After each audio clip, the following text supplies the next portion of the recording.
I never meant to stop in that town. My boots were worn through, my canteen near empty, and I hadn't said a word to anyone in 3 days. Dust clung to me like regret. I drifted through too many towns to count, never staying long enough to be remembered. And I liked it that way, until the knock. It was past midnight, wind howling like the ghosts I tried to forget. When someone pounded on my cabin door, I hesitated. No one knew I was there. I'd camped out in a rundown shack on the edge of Dry Creek, where coyotes outnumbered people and silence stretched longer than a bad memory. The knocking didn't stop. I opened the door with my hand on the revolver, and there she was, a young woman, pregnant, barefoot, trembling. Her eyes searched mine like she was looking for something, hope maybe, or just a place to fall apart. "Please," she whispered, "they're coming."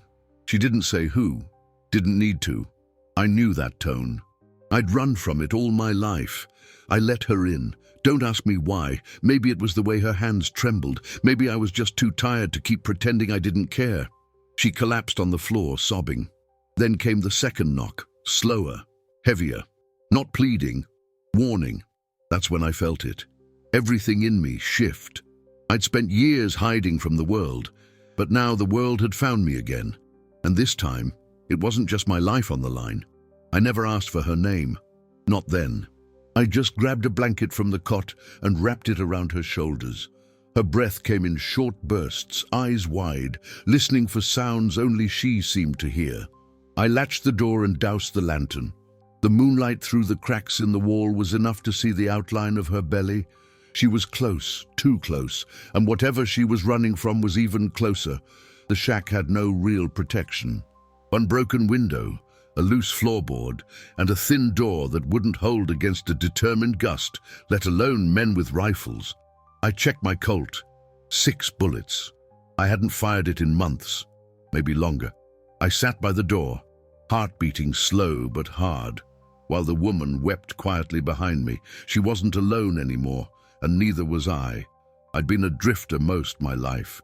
Town to town, job to job, built fences, broke horses, dug graves, stayed nowhere long enough to plant roots or bury sins. People saw me and looked away, just another ghost passing through. But her knock didn't let me pass this time. It dragged me back into the world I thought I'd outrun. If you're hearing this, you've probably been through something that changed you.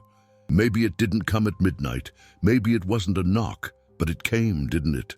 I'd like you to stay with me as I tell you what happened next. And if this story grips you like it gripped me, consider subscribing, liking the video, and telling me in the comments, from which city and country are you listening? I'd like to know who else has seen their past come knocking, because mine did. And it didn't knock just once. The second knock didn't come with hesitation. It came like a hammer falling, heavy, purposeful. It shook the door on its hinges, and something in me turned cold. That sound didn't belong to a man asking for shelter or help. It belonged to someone who believed the thing behind the door was already his. I looked at Clara, her back against the far wall, arms wrapped around her swollen belly. Her eyes met mine, and she didn't need to speak. We both knew they had found her. I dragged the old table in front of the door, followed by the crate of firewood. It wouldn't hold, not for long, but it might buy us a few breaths. I scanned the room. No back exit. One window, halfway jammed. A rusted axe near the fireplace, a shovel by the wall, my rifle by the window. I hadn't touched it in weeks, but I chambered around with fingers that remembered what war felt like. Then I turned to Clara. "There's a crawl space," I said. "Behind the stove, floorboards loose." She hesitated, panic in her throat. "Go now." She dropped to her knees, lifted the plank, and squeezed herself down into the dark, her face grimacing with effort. I slid the board back, dragged a ragged rug over it, and stood over the spot like a watchman on sacred ground. I wasn't thinking about heroism. I wasn't thinking at all. Just acting. Because sometimes action is the only way to survive fear. From outside, a voice called out, calm, measured, rehearsed. "We know she's in there. Hand her over, and no one has to bleed." I didn't answer. I didn't trust voices that smooth. I crouched by the window, heart hammering, and caught sight of 3 shadows, 2 on horseback, 1 on foot, all armed, all moving like they owned the land they stood on. One of them stepped closer, bootfalls crunching in the dirt. "You've got one chance, stranger. Don't die for someone else's mistake." The door exploded inward without warning. Wood cracked, hinges snapped, and dust shot into the air like gun smoke. The first man stepped through, bandolier across his chest, revolver drawn. I didn't hesitate. I fired. My bullet caught him in the chest. He stumbled back, dropped his weapon, and crashed onto the porch like a sack of bones. The second one burst in from the side window, landing hard and rolling toward me. I swung the rifle like a club and caught him in the temple. He dropped like a drunk under a full moon, but the third, the one with the voice, he didn't enter. He stayed just outside the broken door, watching, waiting. "You've made your choice," he said. "That girl ain't who you think she is. She stole something sacred. She ran, lied, betrayed her own blood." His words came like sermons, delivered without emotion, like facts already written in stone. "She's carrying something that doesn't belong to her." I didn't reply. Didn't care if she was an outlaw, a thief, or a saint. I'd seen the terror in her eyes. I'd felt the desperation in her knock. That was enough. Sometimes a man doesn't need the whole story to know where he stands. Sometimes a stranger's fear is more honest than a preacher's truth. Minutes passed, maybe hours. The man never came in.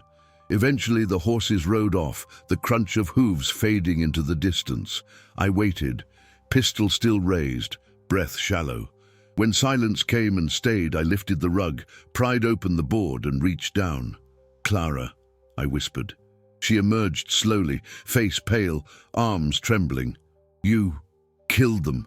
I shook my head. "Two. The one who talked. He's still out there." She sat down, knees pulled to her chest. "He's not done." I nodded. "I know." Then she told me the truth. Her real name, her real story. The man I'd just faced wasn't a stranger to her. He was kin. A cousin raised more like a brother, part of a family that dealt in blood and fear. She had run because she refused to be handed off like a piece of livestock, because the child inside her didn't belong to their tribe. It belonged to a man she loved. A man they killed for touching something they considered theirs. My hands tightened around the pistol.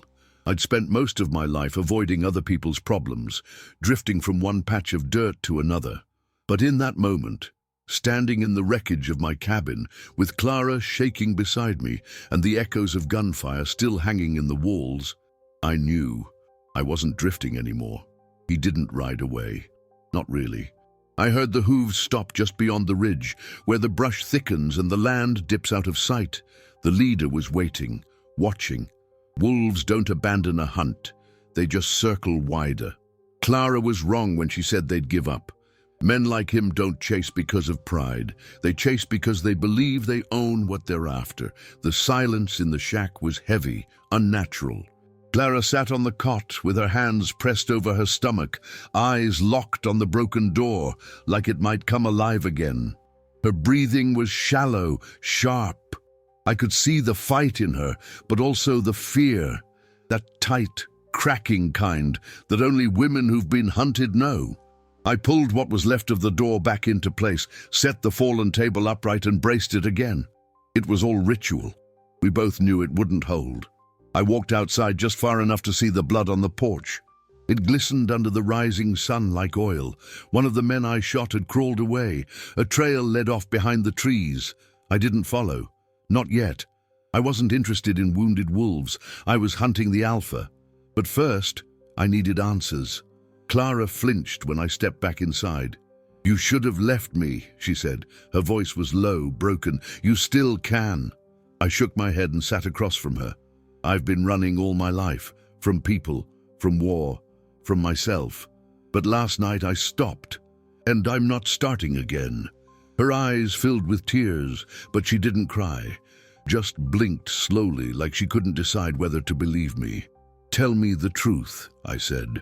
"Not the parts that are easy, the parts that burn." She stared at the wall for a long time before speaking. "He's my cousin," she said. "His name's Eli. We were raised on a farm 2 valleys east of here. When I was 16, he was already leading the family trade. Guns, whiskey, protection. That's what they called it. But it was extortion, plain and simple. Men who didn't pay disappeared. Women who resisted, worse." I didn't interrupt, didn't breathe. "They promised me to him when I was 17. Said it would keep the bloodline clean. Said it was holy." Her voice cracked on the word. "But I met someone. A schoolteacher's son, kind, quiet. We made plans. We ran." Her hands were trembling now. "They found him first. Put him in the ground. I barely got away. Been running ever since. And the baby." She swallowed hard. "His." That single word made the air shift. Not just a child, a symbol, a threat, proof of betrayal. In their world, that baby was blasphemy in flesh. No wonder Eli had come himself. He didn't want her returned. He wanted her erased. "You said he'd stop at nothing," I said. "You were right. He's not gone. He's just giving us time to panic." She nodded. "He plays with people, breaks them in pieces first. Then comes the fire." I stood. "Then we prepare." The day passed slow. I patched what I could. Windows, corners, weak spots in the walls. Dug a trench behind the shack in case we had to run. Clara rested but didn't sleep. Her hand never left her belly. She watched me work with eyes full of apology, like she blamed herself for every nail I hammered. Around dusk, I found the wounded man. He was slumped against a tree not far from the stream, blood seeping through his shirt. I raised my gun. He didn't flinch. Just looked at me and smiled, mouth red. "You don't know what you've done," he rasped. "You think this ends with Eli?" I didn't answer. "You don't kill a dog and expect the pack to weep. You killed blood." He coughed hard. "She's marked. You are now too." Then he laughed, deep, bitter, and died right there, grinning like the joke was on me. I buried him without ceremony. That night, I sat by the fire, cleaning my rifle. Clara curled nearby under a blanket. The wind howled outside, dry and sharp. My hands were steady, but my mind raced. I'd faced bounty hunters, gunslingers, lawmen, crooked and clean, but I'd never faced family, and that's what made Eli different. He wasn't hunting her for justice. He was hunting her for vengeance dressed as tradition, and he was coming back. The wind picked up that night, whispering through the gaps in the wood like a warning from something older than man. Clara dozed near the hearth, her breath shallow, her arm wrapped tight around her belly. I sat awake, back against the wall, cleaning and reassembling my rifle like it was the only thing left in the world that made sense. Each piece snapped into place with a sound I hadn't heard in years, and never wanted to again. I knew Eli would return. Maybe not tonight, maybe not alone. He tasted blood and humiliation, 2 things men like him can't swallow. And men who ride with a purpose, with wounded pride, don't knock twice. They burn, they bleed you slow. And they always come when you're weakest. Just before dawn, I spotted movement beyond the tree line. One rider moving low, scouting. I didn't shoot. Not yet. That wasn't the strike team. That was the vulture, sent to circle, watch, report. Eli was measuring the storm before he brought it. I ducked low and stepped inside. Clara was already awake, eyes wide, lips pressed into a single pale line. "They're close," I said. She nodded like she'd known before I even spoke. "How long?" she asked. "A day, maybe 2. She sat up slow, wincing. "We can't run, can we?" I looked at her, really looked, exhausted, bruised, but still burning. Not fast enough. That day we worked. I reinforced the crawl space with extra beams, dug out the path to the creek, laid broken glass beneath the windows. Clara surprised me. She moved with quiet determination, never complaining, never asking for rest. She carved stakes from broken furniture, rolled rags for bandages, boiled water until her arms shook. She wasn't just surviving, she was preparing. When the sun dipped low, I handed her a revolver, small, light, loaded. "You sure?" she asked. I nodded. If they come through me, they won't stop there. She took it, hands steady. I won't let them take him, she whispered. Not again. Later, as we ate the last of the dried beans, she told me about the baby. His name would be Caleb. He kicked the first time during a thunderstorm, she said, smiling for the first time. Like he wasn't afraid of the noise. I smiled back. He takes after his mother. Her eyes met mine, soft, strong. Maybe after you too. I didn't know what to say. I hadn't been part of anything lasting in years.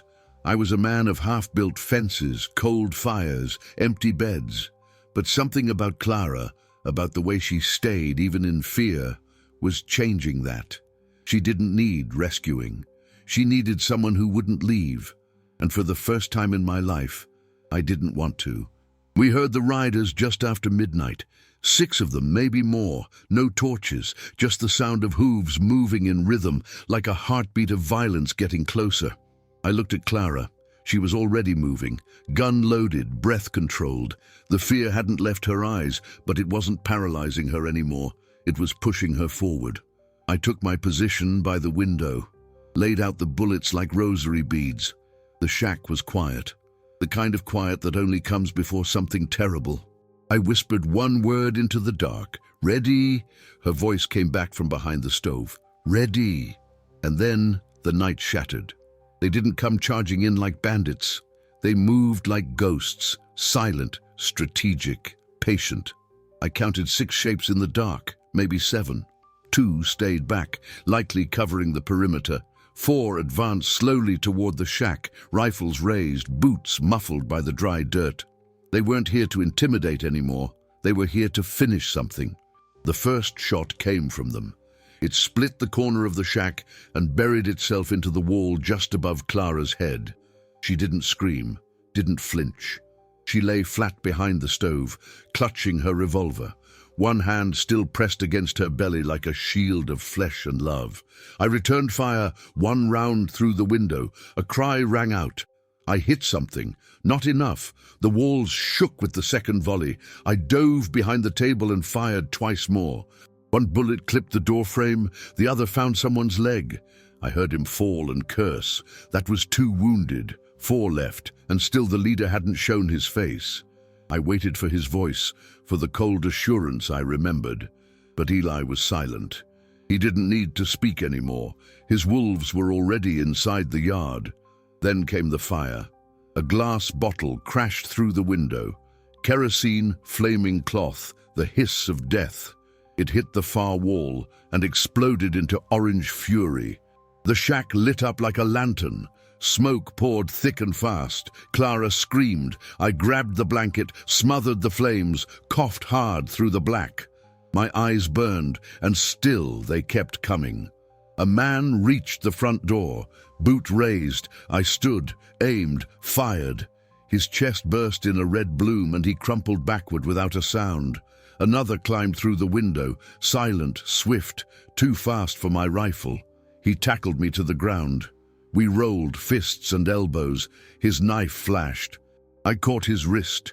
He bit my shoulder. I head-butted him twice until he fell off groaning. I grabbed the rifle, aimed, and froze. Eli stood in the doorway, alone, calm. Smoke curling around his boots like mist from a grave. His revolver was holstered. His hands were empty, but his eyes were colder than anything I'd ever seen in war. He didn't speak. Just looked at me, then at Clara, then at the fire behind us. You picked the wrong side, he said finally. His voice was soft.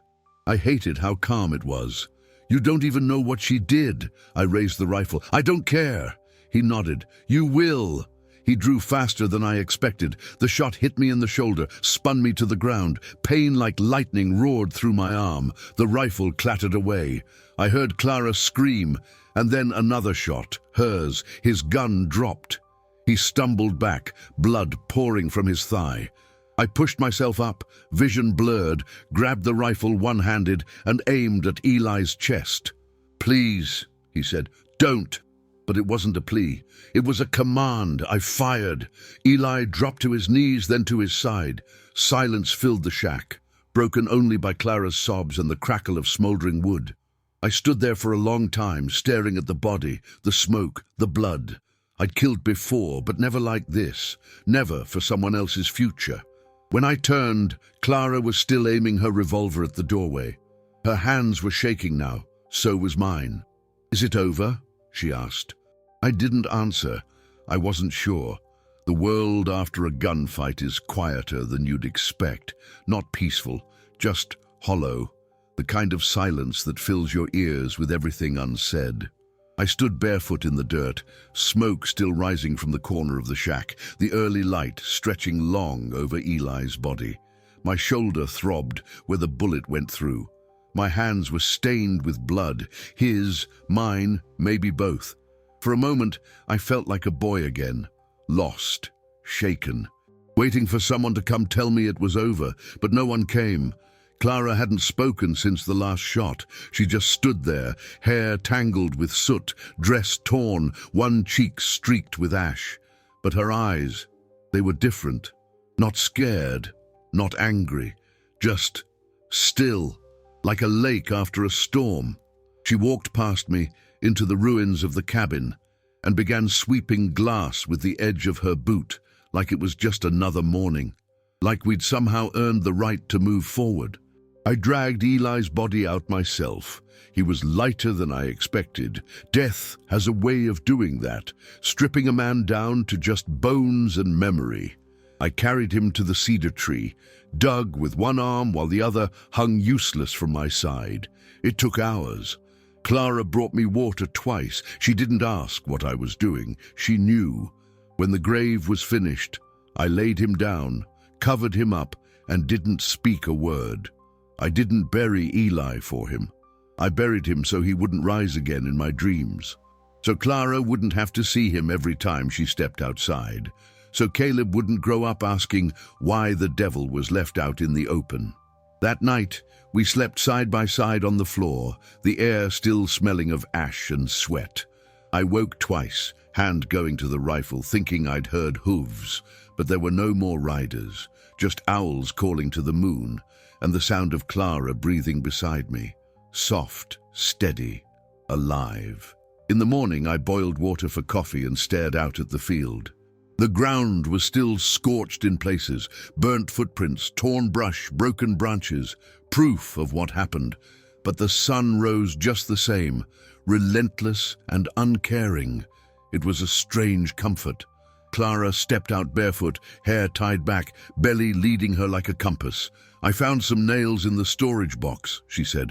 "We can start with the roof." I blinked. "You sure?" She looked me in the eye. "I don't want to wake up one more morning feeling like a guest in my own life." So we built. Not much, not fast.